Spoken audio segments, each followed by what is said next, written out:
Good morning to this very strange Sunday morning. I'm off to play football for a charity celebrity team of some sort. I've never played football in my life. When I was forced to play football at school when I was little, wherever I saw the ball, I ran in the opposite direction. Now I've got to run towards this strange thing. I don't know whether I think this is a bad idea, but I've been asked. It's very flattering, and I hope I can be of some use, but nevertheless, maybe I would be better off asking, or maybe they would be better off asking somebody who's a real celebrity like Prince Andrew.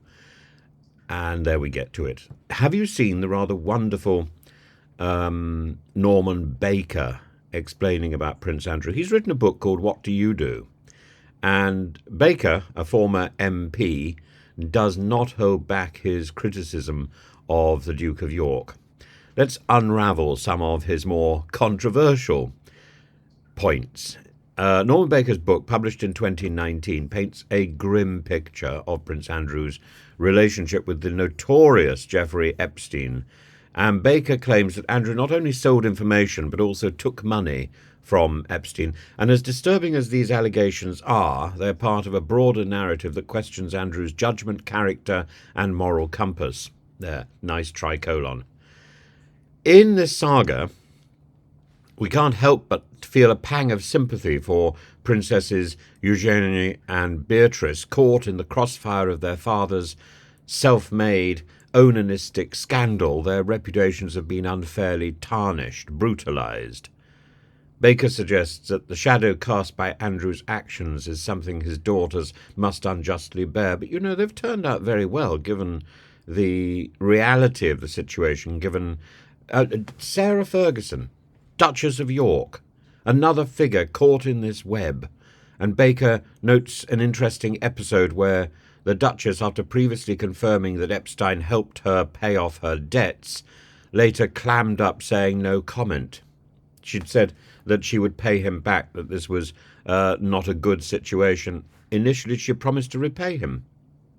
But now her silence doesn't that speak volumes? And yet, as parents, they've clearly done such a good job on their children.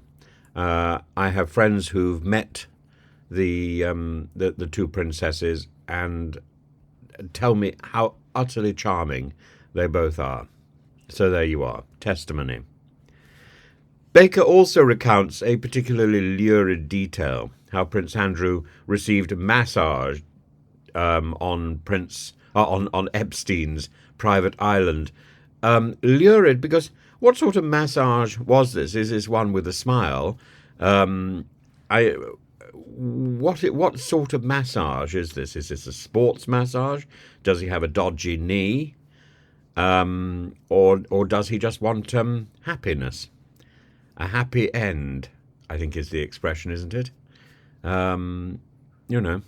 It's really disturbing. And then there's the staggering £12 million paid to a woman Andrew claims never to have met. Baker humorously quips that it was a nice gift and wonders, and wonders, how on earth would you end up paying £12 million to somebody that you have never met?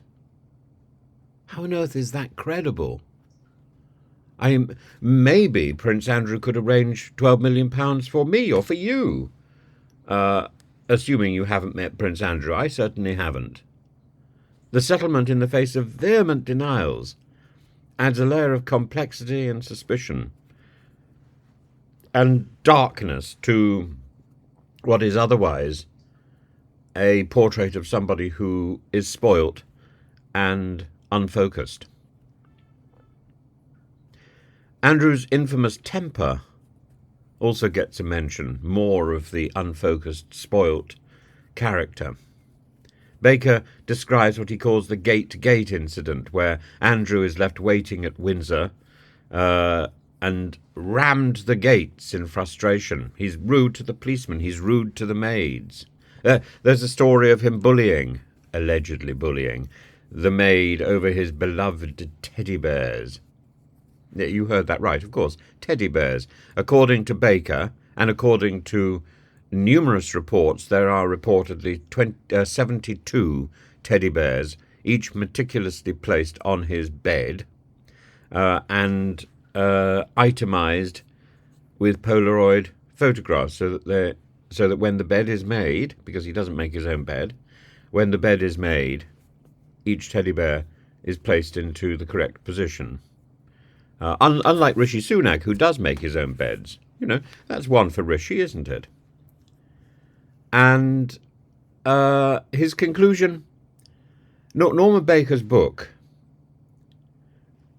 What Do You Do?, is a riveting read, offering a glimpse into the darker corners of royal life. It's a mix of scandal, incredulity, with a touch of humour that makes us question what we really know about the lives and activities of the royals. If nothing else, it's a reminder that truth can indeed be stranger than fiction. By the way, do subscribe and do check out my other channel, which is called Professor Tim's Thoughts, and there's a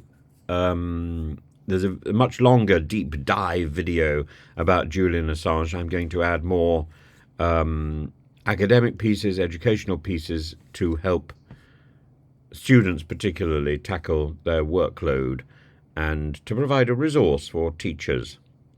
So please drop into that. It needs subscriptions, it needs views, and here I will continue to do this sort of political banter. And as I say, if you, I think it's in Portsmouth this afternoon. I've got to do this football match. So please, if you're there, come along, and do wish me luck, because I really have no idea what to do in football. It's not something I feel comfortable doing. I don't even have football shoes. I feel so utterly unprepared. But there we are. That's life, isn't it? I could be opening a fete or cutting a ribbon. I could go to Prince Andrew for advice. I'm sure he's got plenty of advice.